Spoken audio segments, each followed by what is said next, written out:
There are so many things you are doing right in terms of your wisdom, in terms of your learning, in terms of how you live your life and lead your families. But I think that the gap is there because there's so many things that you're doing right on your own. There's so many things that you're doing right without showing the next generation how to do that.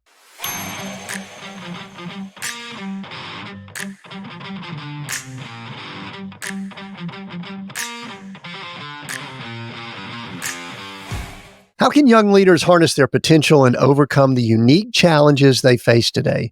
On today's episode of Seek, Go, Create, the Leadership Journey, we're joined by Joseph Pepper, a pastor from Littleton, Colorado, who is not only passionate about nurturing the next generation of leaders, but also an aficionado of coffee and health.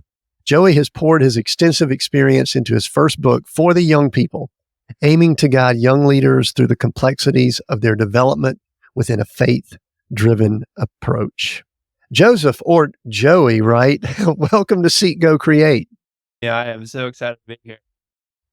So I started off with Joseph, but we can call you Joey. Is that what you told me when we got going? That Saul Paul thing, some people call me Joe, but really Joseph's only reserved for when I'm in trouble when I was a kid and my parents got mad at me. So Joey is fine for this podcast.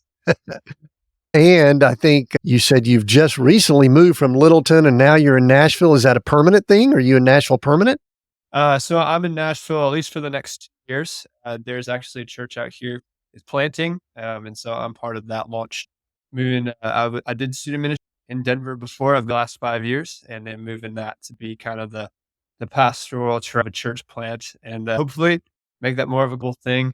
Who knows? But so for right now, I did just recently move from Denver to Nashville for the church planting world. Excellent. So Joey, the first question I usually ask, we got a little ahead of ourselves here, is the icebreaker, which is if we just met. And I do the question of, well, so tell me, what do you do? How do you answer when people ask you that question? Yeah, it depends on the setting I am. I'm a big line dancer, there's a lot of people that will be in the line dancing bar, and they'll ask me, "Well, what do you do?" And for them, I don't want to shut down the conversation immediately by saying, "Oh, I am in ministry. I'm a pastor," because then they'll be like looking at their drink in their hand. And they'll be like, "Oh gosh, I can't talk to you anymore." And so in that situation, I'll just be like, "Oh, you know what I do? I help people solve their issues. I console people, I counsel people." And so it depends on my setting. Most times when I'm talking to somebody in a coffee shop or something, I'll just say, "Hey, I'm in student ministry, and I work for the church that's down the road," and use that as a gateway to kind of invite them. So it depends on the setting that I'm at for sure. But when people ask what I actually do, I am a pastor. I'm a pastor to pastors, just a leadership guru, if you will.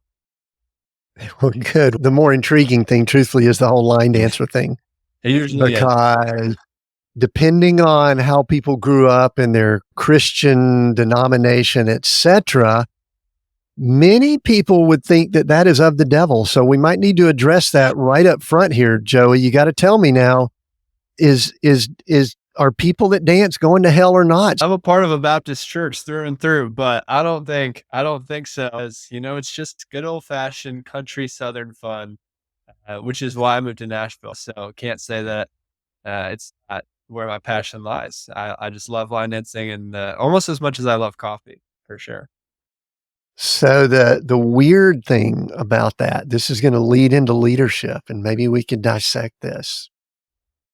I love dancing, even from the kind of my origins of Baptist upbringing in the Deep South, because, there was this old joke that they would say that, sex led to dancing, which was even worse than, having sex before marriage and all of that. But I love dancing and all that kind of stuff. I loathe line dancing. Wow. And my wife tells me it's because I'm not a good follower. Just to kind of get deep here right out of the gate, man, what are your thoughts? I mean, is leadership and line dancing, are they commingled? Is there some link between the two? Yeah, and you mentioned my book for young people, and actually in one of those chapters, I talk about that my line dancing experience.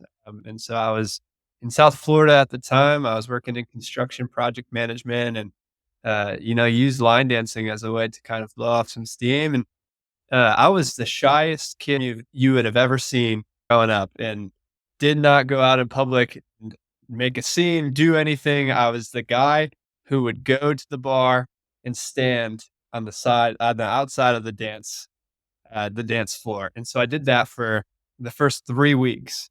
And eventually one of the regulars came, they saw me and they're like, "Do you ever plan on getting into the dance floor?" And I was like, "No, actually, I don't plan on it. I just like watching y'all do your thing."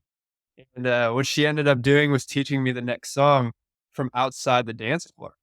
And so what ended up happening was I learned to follow her as she like taught me the moves, and even go to the music. And then eventually I went on to the floor and I started line dancing, but they kept moving in different directions, as they do. And so I just stopped dancing and just started trying to face the right direction that they were facing.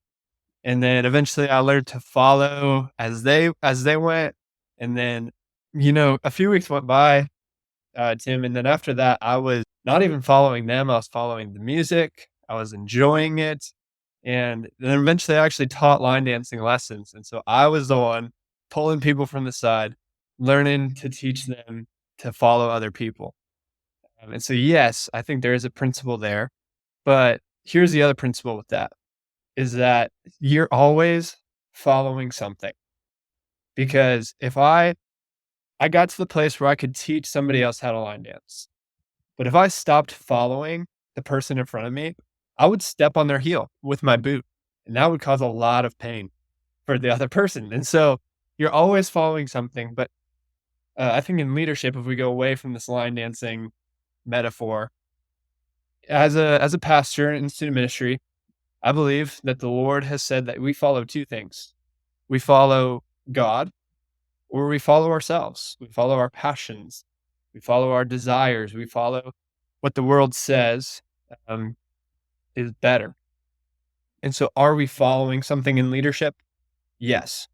Are we following the principles that the Lord has laid out for us? Or are we following the principles that the world has laid out for us regarding leadership? So, to your point, yeah, I think that line dancing in general, followership in general, you cannot be a good leader if you're not a good follower. Right? There's a famous quote out there. I don't remember who said. They said, "If you show me how you follow, I will show you how you'll be as a leader." So that's how I'd answer that question. Yeah, and that again, that might be my issues here that I struggle with the line dancing is that I'm just maybe I need to work on that. Maybe I need to meditate on that a little bit more.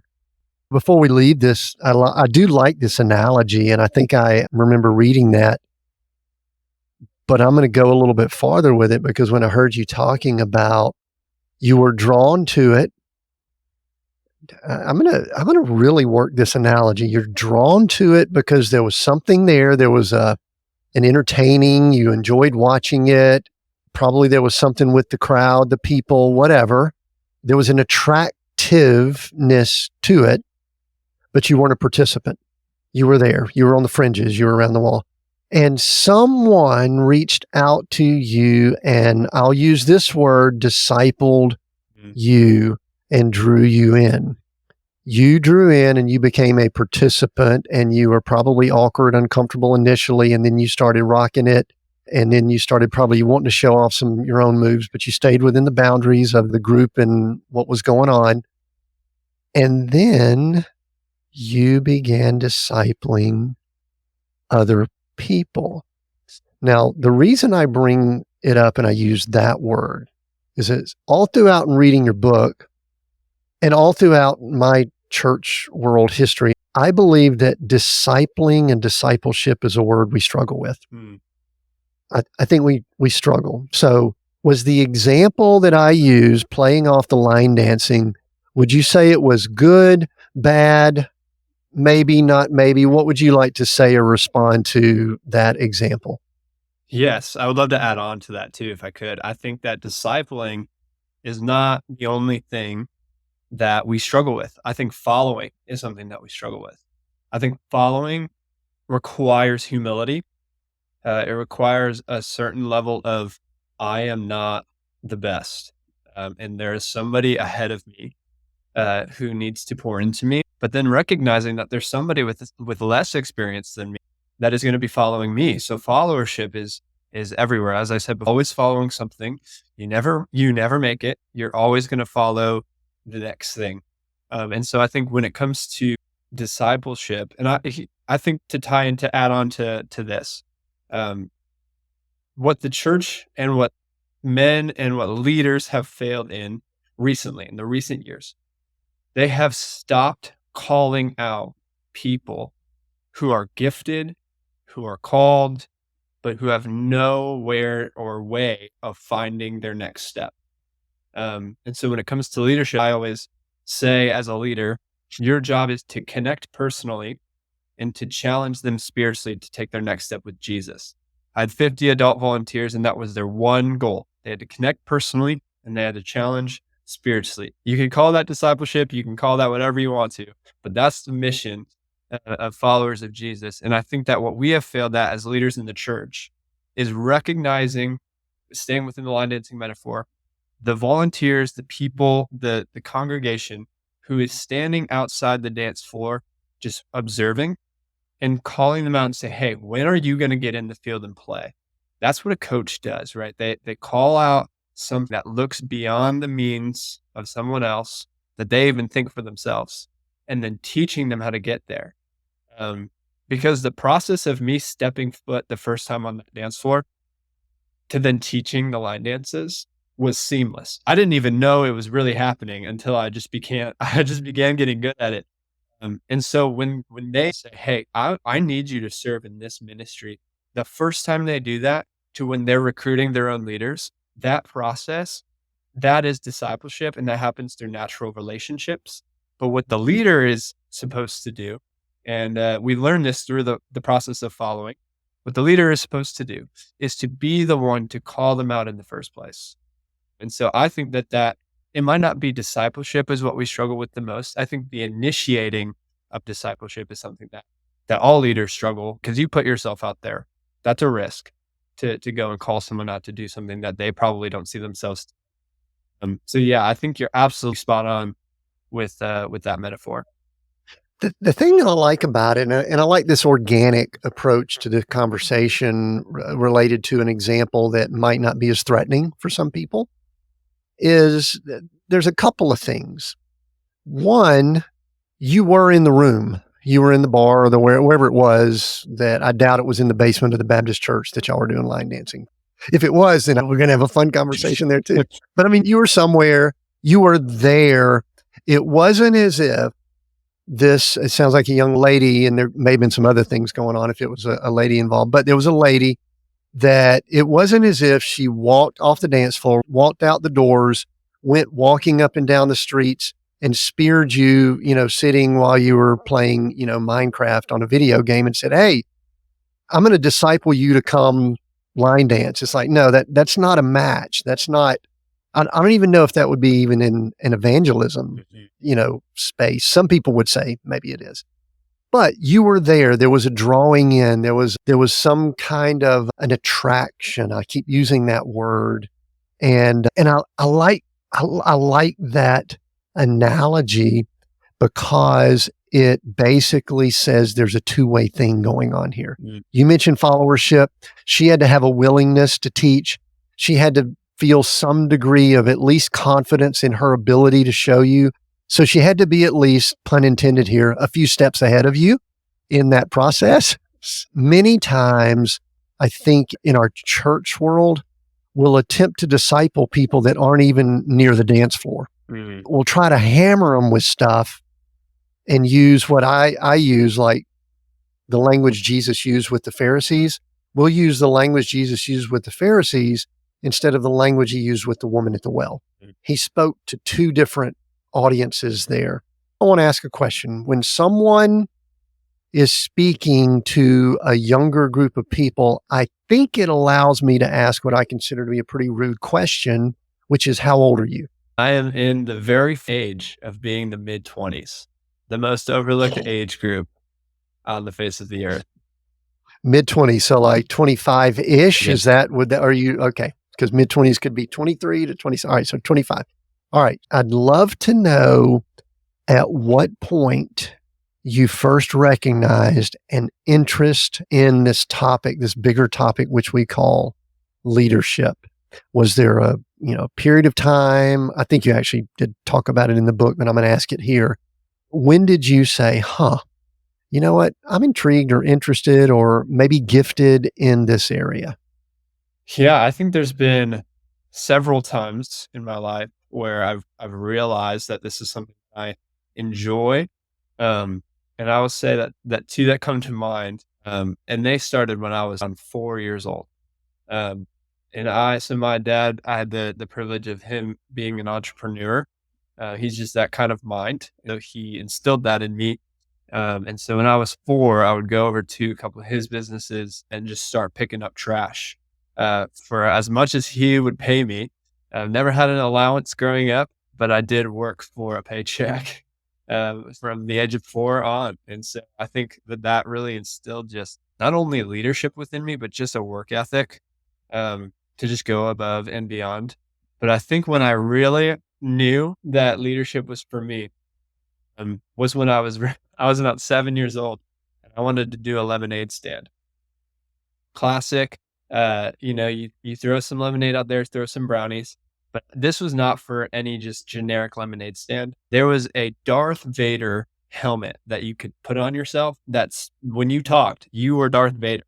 And so as a 7-year-old boy growing up, early 2000s, I had to have, but my parents said, "Joey, no, we're not gonna buy that for you."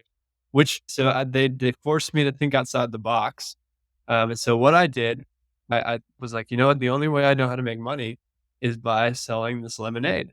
And so I forced some neighbors to gather together a little lemonade stand, and it was just in our neighborhood, but Tim, we raised $50 out of 50-cent cups of lemonade. And the only way we did that was because I would sprint all the way down the block from a car that drove past us without buying a cup of lemonade and make them come back, buy a cup of lemonade, sharing the vision of why I had to have their 50 cents to get this Darth Vader helmet. And so looking back, all these years later, that was the personality that, man, a leader is going to face obstacles. And it doesn't matter what obstacle you face, there's a way under, around, through, or over. And a leader is the one who solves the problem. They see the vision, they know how to get there, and nothing will stop. And so I think that I knew that in my heart just growing up, but I think that I've realized some of these principles to put words with that. But I think being a leader has just been within my DNA for as long as I've been on this earth for sure. So your dad or your family they were in business for themselves, so they would have been entrepreneurs and business people. Were you also church people? Did you grow up in and around the church world? So I actually didn't. I'm the youngest of 6 half siblings. And so I had the privilege of watching my half siblings grow up. And they did not make the best life decisions. I can say that on the air. They'd say that for themselves. And so I watched what they did and wanted to do the opposite. And so I think that is also where part of my drive, my leadership DNA comes from is taking ownership and responsibility, not only for myself, but for really my whole family. And so I came to know the Lord when I was 15, and my oldest brother passed away. And so that was the same day that I came to know the Lord. And I immediately got transferred into a Christian high school where I was an intern and discipled there for 3 years. And then ever since, I've kind of been in the ministry world. So my story was very much a 180 turn shift, complete passion for the Lord about the age of 15. So high school age, young adult. So at that age of 15, I'm often interested in like spiritual journeys and also how the Lord will sometimes reach out and grab, sometimes gently draw people in.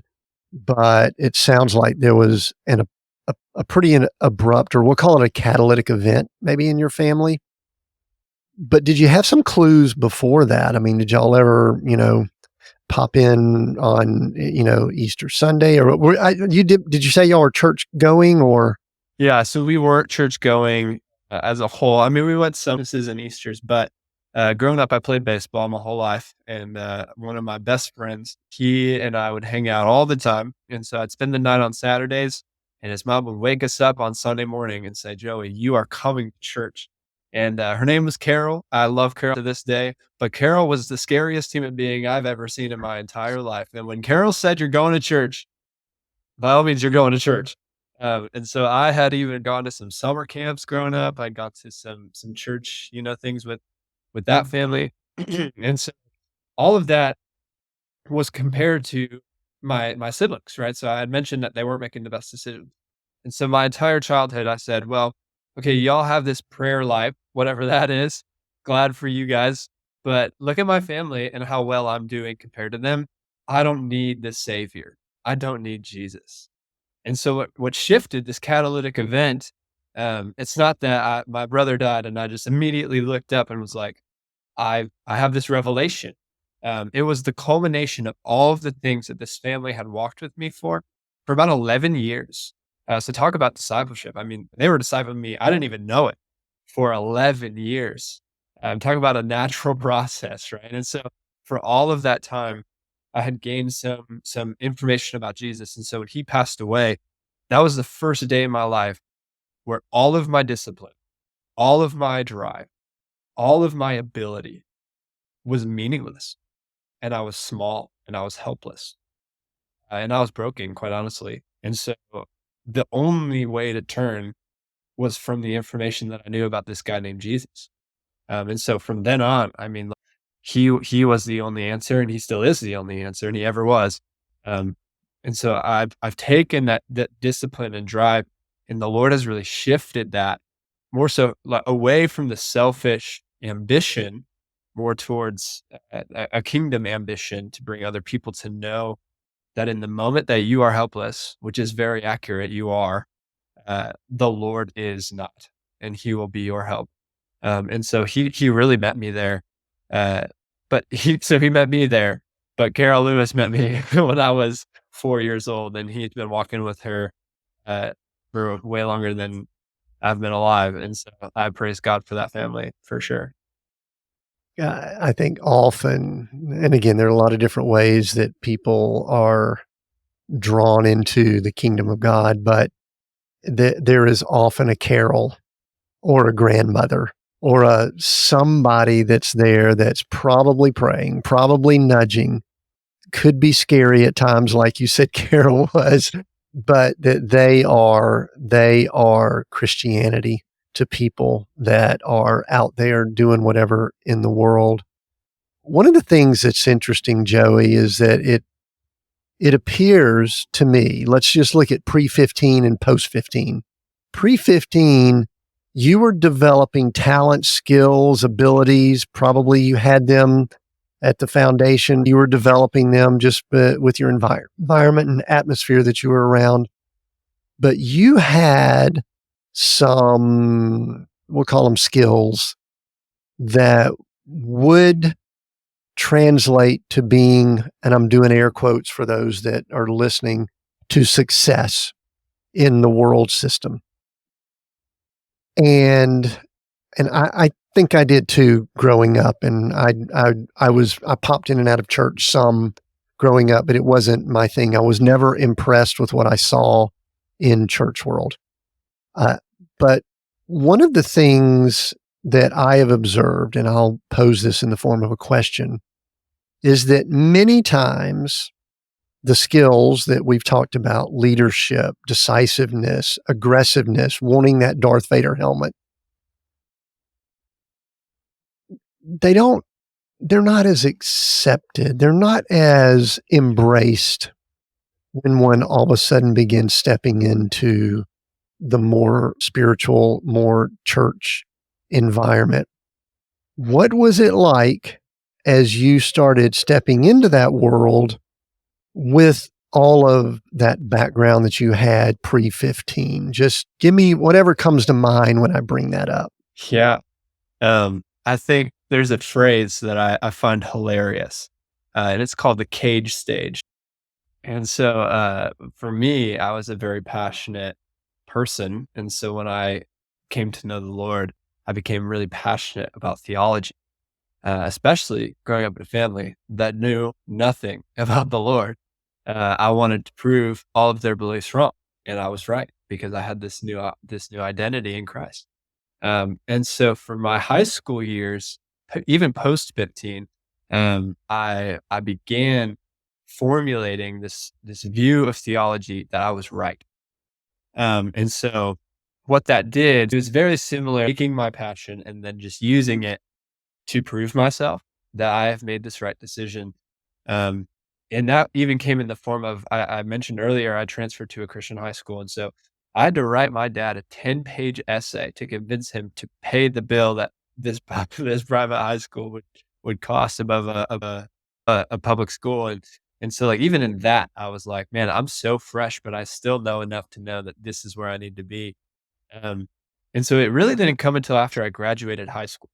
I graduated high school and I was gonna go play golf for this college.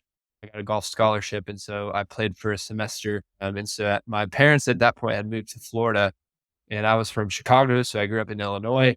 And I don't know if you've been to both of those states. But Florida is significantly nicer than Illinois, and so what I did was I actually transferred schools to Florida, uh, and it was a small Christian college in West Palm Beach.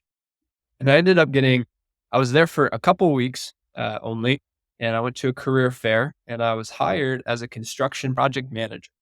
And so now I drop out of college, I'm 19, and I'm overseeing millions of dollars in construction management. And at that time, it was in Boca Raton, which is the nicest, fanciest houses that I had ever seen up to that point. And so I'm working with these multimillionaires as clients, and they're pouring into me with their business knowledge. I'm pouring into some contractors to fix their homes, and I'm managing about 30-ish projects at a time. And here's the kicker. I don't know anything about construction. They just hired me because I was a people person, and I could oversee a budget. And so I did. And what that did for me was over the period of a year and a half, not only did that humble me really fast because I didn't know anything about the world of what I was doing, but I began to learn that world and I began to learn the culture of simultaneously having a team of subcontractors who didn't speak English, who were like paycheck to paycheck at best, or struggling at worst, versus these multi-million-dollar people who I was dealing with on a daily basis who had these urgent needs, and I was scheduling with assistants, and it was these two distinct cultures, and I remember loving them both, and I remember also not enjoying the process of construction, and so what it did is it broke me down really, to the point of just saying, "Okay, who am I really, and what matters?" Because I was making way too much money that I knew what to do with, which is the whole reason I had dropped out of college anyways.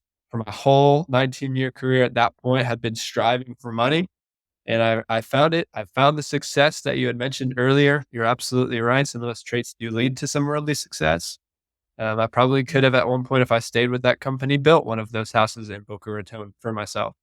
But I woke up a year and a half later and I just said, I am not making an impact or a difference in any single human being's life.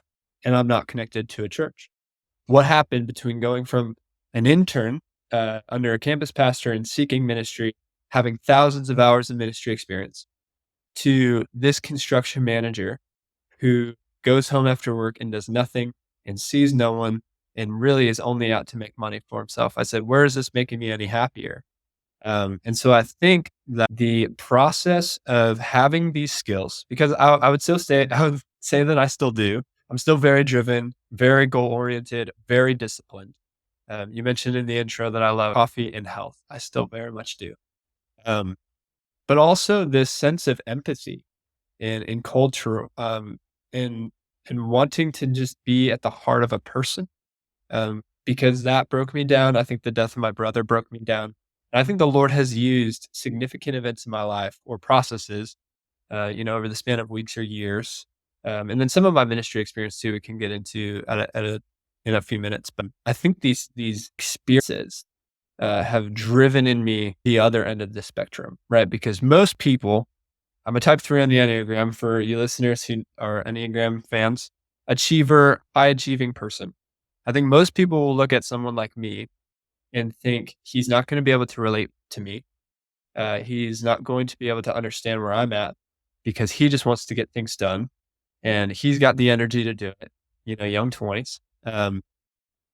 And what changed for me really between that and learning empathy is the ability to ask questions. And so I think that the difference between having these life skills that some people would be intimidated in with a church scene and having the ability to use them with empathy is a really good question. And so we can talk more about questions. I don't know if you have follow up questions.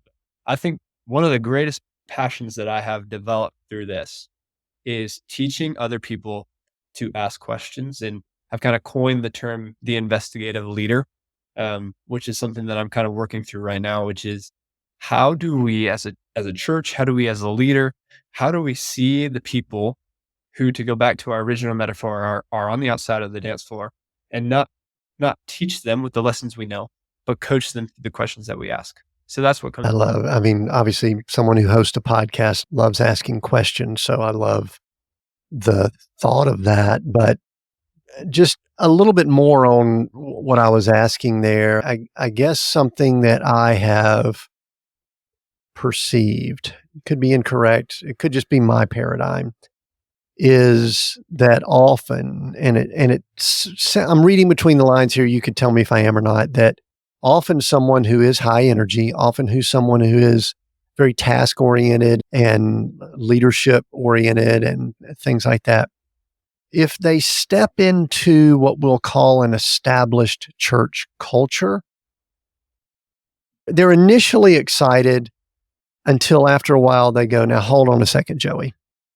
You need to pay your dues. You need to just sit back and be quiet, or we'll use this word we used earlier, disciple. You need to be discipled.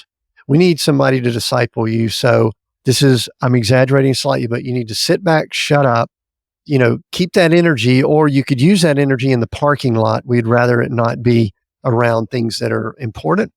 I guess what I'm trying to ask is, did you experience any of that? And if so, did it squelch you at all?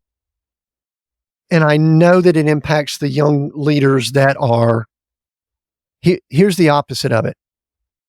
If they aren't appreciated in that environment, they're going to go take it somewhere else. So you could take anything that I just said there and go with it. Yeah. I think all of that jolts me for sure. I think so. Here's what I'm passionate about. You asked me what I do. I think my official title is that of a minister. I think my unofficial title, through the heart of asking questions, is helping people feel seen, known, and loved. And the two people groups on this earth that I have seen that are the least seen and the least known are those between the ages of 18 and 30, and those who are in pastoral leadership or ministry leadership in general, those who work full time for a church. Those two groups of people, oftentimes they are the same. Oftentimes people that are full time in a church are between the ages of 18 and 30. Those two groups of people are not only the current leaders who are rising, but they are the most impactful group of people that we have. And we're missing it. I'm in that group and I feel missed. And so, yes, to answer your question, this is something I've experienced. And so, one of my ministry appointments that I've had in my life is to be a full time associate high school pastor in Fort Worth, Texas. And so I did some time there in Fort Worth where we had, we had a thriving student ministry. There was about, I don't know, anywhere from 350 to 400 middle school students, and anywhere from 200 to 300 high school students as part of the high school team.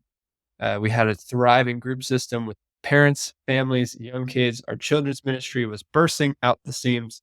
And this was not in Fort Worth direct. It was about 20 miles west, so a little bit more suburb. And I get hired. I moved there. And, at this point, I'm 22 and I say, hey, I need some community. What do you got for me? Like, where's the young adults? And they said, we have none. Like you are the young adults in Aliso, Texas.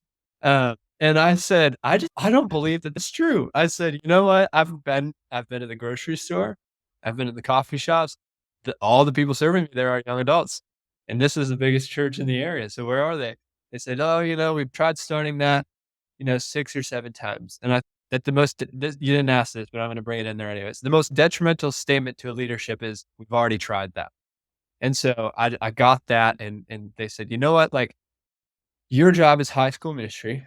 Um, and you do that. But if you want to do something, it can't be during your hours. It can't be on church property. There won't be a church budget.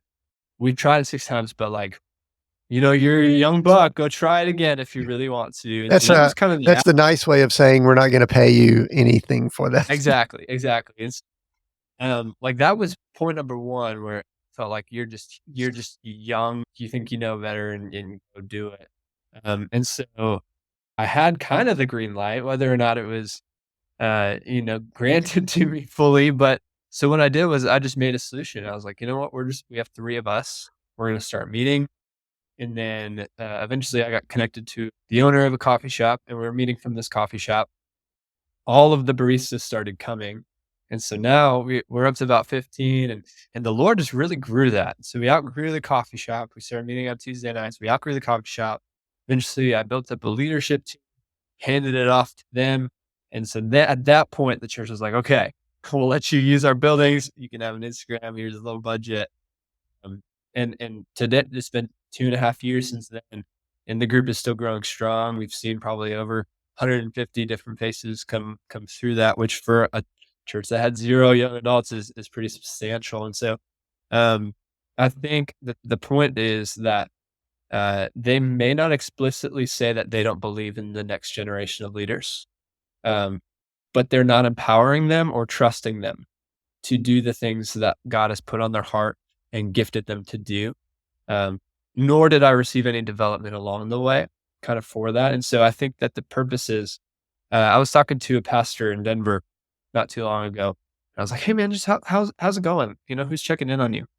And he said, "Man, you are the first person to check in on me in a year." And he worked for a church with 200 plus person staff, and I met him randomly in a coffee shop and somehow found out he's a pastor. And I just asked, "Hey, how are you doing?" Um, and so like pastors are overseen, 18 to 30 are overseen. And just for my final example of this, there was a guy who was in sales, he's 18 to 30, and he served in the middle school ministry where I used to be a middle school pastor. And my first week on the job, I moved from Texas to Denver. I take him out for coffee. And we're sitting there at coffee, we exchange the trees, and I just say, like, "Hey man, like, I would love to hear your story." And he looked at me dead in the eyes and he said, "Before that, I have one question." And this is the first question out of his mouth for me. He said, "Am I in trouble?" And I said, "Are you in trouble? What do you mean?" Like it's literally my first week. And he said, "Man, I've been here for 3 years. I've been serving in student ministry this whole time. I have never been asked to get coffee by any student pastor." And I thought that I was doing something wrong. And that's what he added. I said, "No, man, I'm just trying to get to know your story." And I think that the issue is not only are we experiencing people say, "You're too young, sit down, shut up, bide your time," but we've gone beyond that and we don't even acknowledge them anymore. It's like they aren't even there. That's just, there's a break. You graduate high school and then you either get married and you have kids and you're welcomed back, or there's no place for you. And they go and they find their place somewhere else where the world is going to offer them a place to feel seen, known, and cared for. And so I think the spectrum is both ways. Yes, people experience that all the time. You're too young, you need to bide your time. And I would suggest that like that's just not necessarily true. You can have a mature 19-year-old, you can have an immature 40-year-old, and they can do the same job. But at this point, I would say we've even gone beyond that to they're just not even here. They're somewhere else. And no one's going to find them. And that's just a big problem. I think there's so many things with that. All that's very good, Joey. The first thing I observed is that maybe we need to stop doing all of, or a good portion of our church work in church buildings. We need to do it in coffee shops. That's the first thing I heard from what you were saying, is that coffee shop seems to be like where the action might be. that I actually am sort of joking, but not totally. Second thing that I want to say, and then this will lead into a comment and a question, is that I think that we often forget that the 12, or we'll say 13 individuals that rocked the world were all under 30. I think we all believe that Jesus, maybe Peter was old-ish, but he wasn't that old. Mhm. And I mean, some say that they could have been as young as 15, 16, some of them, depending on who you ask and who you talk to. And so I think we need to remind ourselves of that. I do wonder at times if, and we'll just say people, but especially people that get into a groove in their career, either in church, business, or whatever.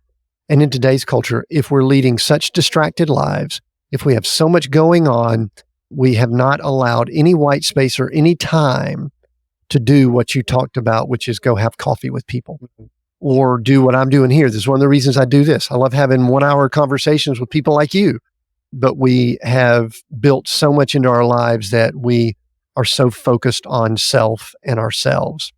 So having said that, there's two categories of people I want us to talk about in the time we've got left.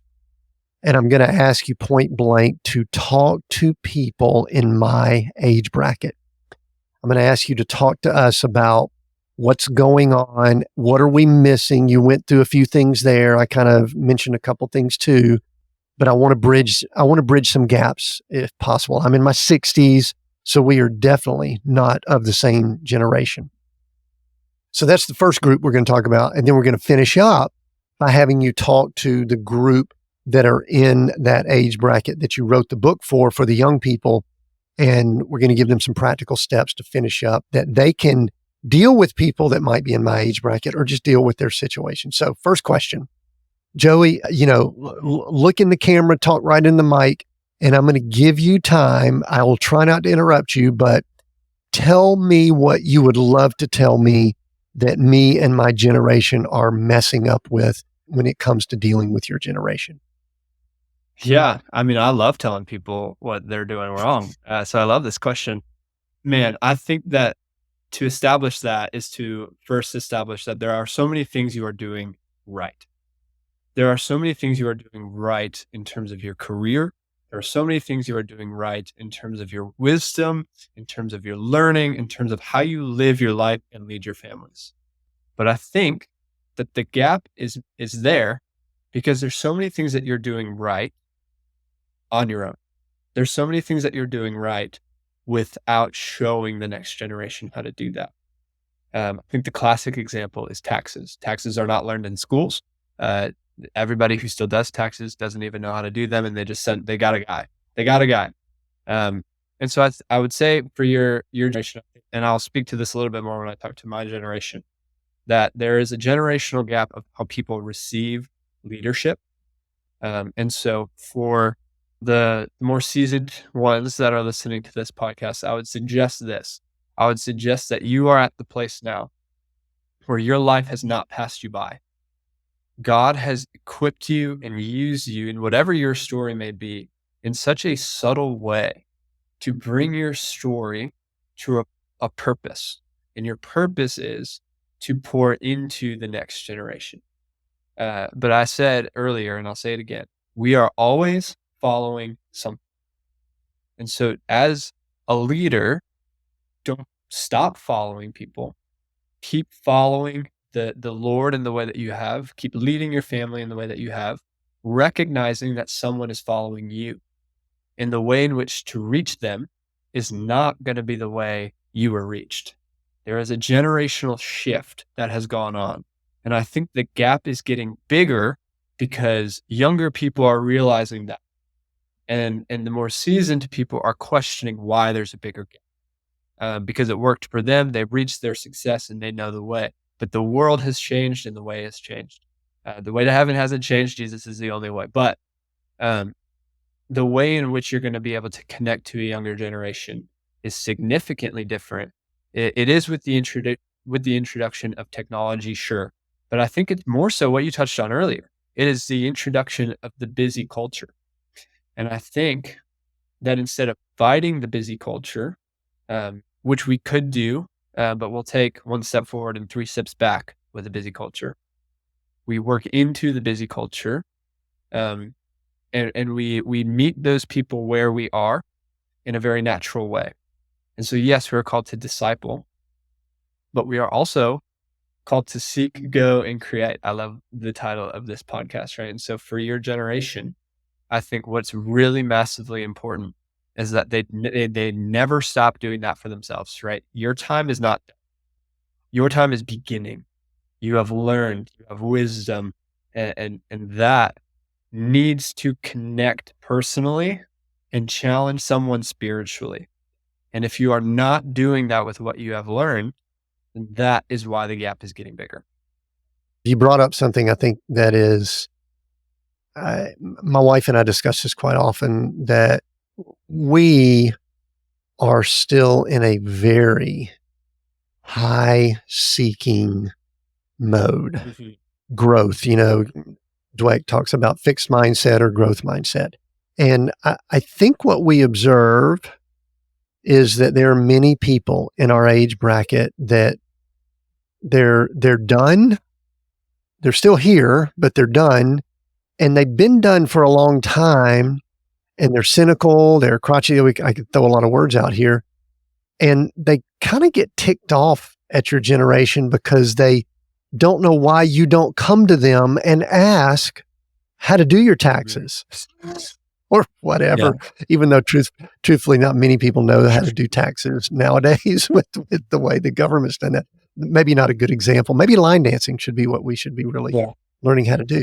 I do think one should have honor and respect for elders, but I don't think it's just you give it just because you're 30 years older than me. I don't think that's why.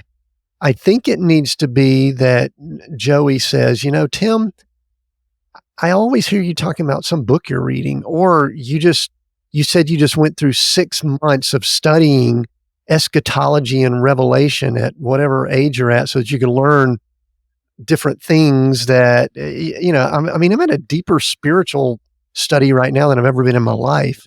And I think if I'm kind of piling on talking to people in my age bracket, is that when you're stagnant, no one wants to know what you have to say. And then when you do tell people something, it comes out stinky, smelly, not attractive in any form or fashion. But having said that, either respond to that or go into now communicating with your age bracket or younger or in that range. And I know you've got a lot of great things in the book. As for the young people, I've got it here on my Kindle. I've read, like I said, around 80% of it.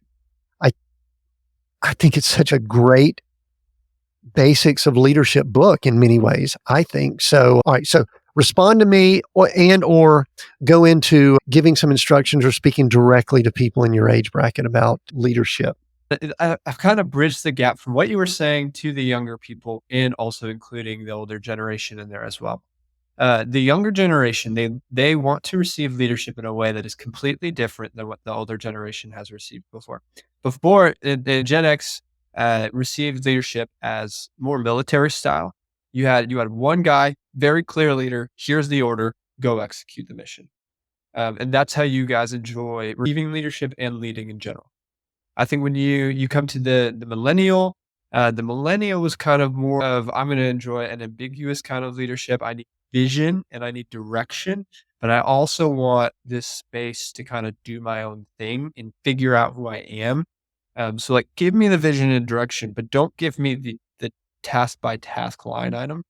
And Gen Z is similar, but also different in the way of which, hey, it's going to come across when this is probably to your point, why Gen X, older millennials are feeling frustrated with Gen Z, because they're at the point where their way of receiving leadership is almost abrasive to that. It's going to come across like, I don't need you. And that's really not what it is. What it is they want to work together as a team, and they want the leader to be on the outside saying, hey, here's the vision. Here's the direction. Now you have all of this open lane to run. But what that does, that much space and open lane that a Gen Z needs to run, that's going to cause the leader to feel a little bit on the outside. And I think that that is where some of this tension comes in. And it's not even a abrasive thing from Gen Z, but they just want to identify with themselves in how they accomplish the mission. And so I think that that is a huge tension between the way that Gen X, older millennials, have received leadership and how Gen Z has received leadership. Because Gen Z has been told their whole life, hey, sit down, stop talking, let me do the leading. And now they're like just stallions that have been caged and domesticated, and they want to be unleashed and they want to run. And I think that that is where some of the tension comes in. But then you see Gen Alphas on the rise. And for those of you middle school kids, I was a middle school pastor. And so I'm just big nerdy into, all these generations. But uh, so I've dealt with all the generations at the same time, adults leading middle schoolers. Gen Alpha is not Gen Z. Gen Z wants the leader to be kind of on the outside and give me a space to run. Gen Alpha wants the leader to be almost next to you as like, hey, I am the leader. There's a vision here, but like you're right there with me. Come go see, right? It's almost a come and see. Let's do this together.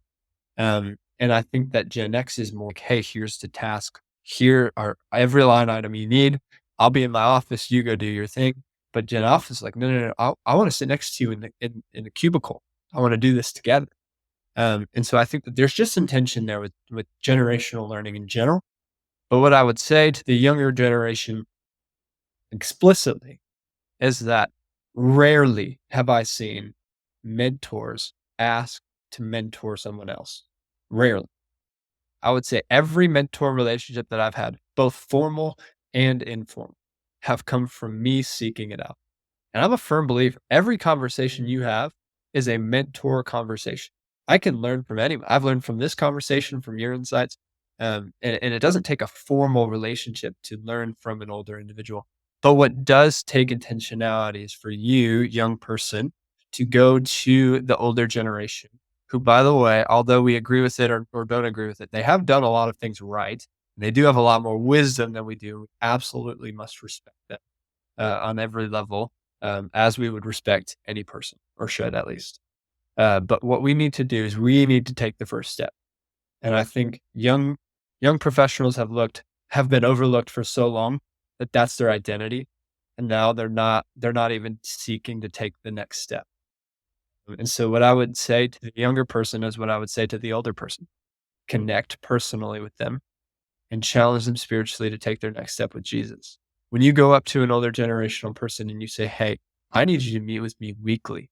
And here's 15 questions that over the next 3 months, I want answers to and dialogue about, that will challenge them spiritually too. And so it's a two-way street. But I would say mentoring has stopped because it's never been about the mentor asking to mentor someone. It's always been about the mentee seeking that relationship. But because these generational differences, we are now no longer receiving a task list and asking what's next. We're not asking for the next mentor. I mean, I think that that's where we've gone wrong. I will also just mention that there's a lot more about the younger person in the book for the young people for more practical advice on how to do that. Yeah, I'll ask more about the book in just a moment. But one of the things that came to mind, since we're really trying to bridge some of the gaps here between generations, I remember our son was at a church he was in Los Angeles, and he kind of called us up. He said, man, Los Angeles is a tough town. He was actually doing some volunteer work at the church and trying to make ends meet and doing other things. And we kind of mentioned to him to do what you said, go to someone in the church and say, hey, listen. And the response he got, this is going to lead to a question, but I'm going to get people's attention. The response he got from someone who was on staff at that church was, my time is not my own. I do not have time to meet with you regularly and things like that, which this is not even father talk. This is just leader talk. I would love to either physically or whatever smack somebody who says something like that, especially someone who is in a church world leadership role. I believe that our generation has probably repelled and kind of sent out signals that says, don't ask questions. I'm authoritative. This is my way or the highway type thing. As a follow up, what do we need to do to be more open or to put out signals that make it a little more friendly? What are some things that you need to say to my generation that we need to do to allow for more of that openness? Yeah, that's a great question. Um, and I don't know if there's any other answer besides just doing it. Um, there's so many theories of how to generate a conversation. Until you have the conversation, nothing will happen. There's a story that I can share about this actually. There's a guy that came through this young adult ministry I mentioned earlier. His name was Levi. And he expressed to me on the first time of meeting him that he had not been to a church in years. And I was like, man, you've got to come with me on Sunday. Um, and he came and met me in the lobby. I was obviously working, and so, as that's my Super Bowl, so I didn't have a ton of time to hang out with him, but, um, I said, "Hey, let me grab this guy over here. He's gonna be a great guy for you to know." And he happened to be just an older gentleman who was on our host team. They start talking, and I said, "Levi, like, we gotta go. We gotta go into service." And the older gentleman was like, "Hey, yeah, I'll bring him in there in 5 minutes, but we'll just come sit together." And it was great. And I saw Levi after the service. I didn't even sit with him. He sat with this gentleman, and Levi said, "Man, that was the best day I've had and the most seen I've felt in a year." And then the following Tuesday, I said, "Levi, how are you doing, man?" Because he had expressed to me the previous Tuesday how he was struggling with drugs and alcohol and sex and all of these things. I said, "Man, how are you doing? Like, how do you feel about all this church stuff? I know you've been kind of you were seeking community, you found it." And that Tuesday night, he actually gave his life to the Lord. Not anything I did, not anything this older gentleman did, but what the Lord was doing in him. And I asked him, like, what was the catalyst? And he said, that older man asked me such good questions. And I think that what you can do is really that. There are younger people who have just simply gone unnoticed. And so for your generation to remember a name, to take advantage of the opportunity to see someone and connect with them, both naturally with warning, without warning, whatever the situation arises. I think wherever you're at in work, it's not just, hey, I'm going to teach this younger person how to do this Excel spreadsheet better. It is, hey, I'm going to teach this person how to do the job. And then I'm going to connect with them about how they're settling into the role. That is the missing link. And so really just taking advantage of any opportunity that comes your way. But to do that, you have to be open to seeing the opportunities that are in your way. I think that's good. And as you were talking, I was just thinking of our ultimate example, which is Jesus Christ. And he had a pretty important mission over the course of the 3.5 years that he ministered. And Joey, I've studied this. I can't find a time that he seemed rushed and hurried where he told his disciples, I don't have time for y'all.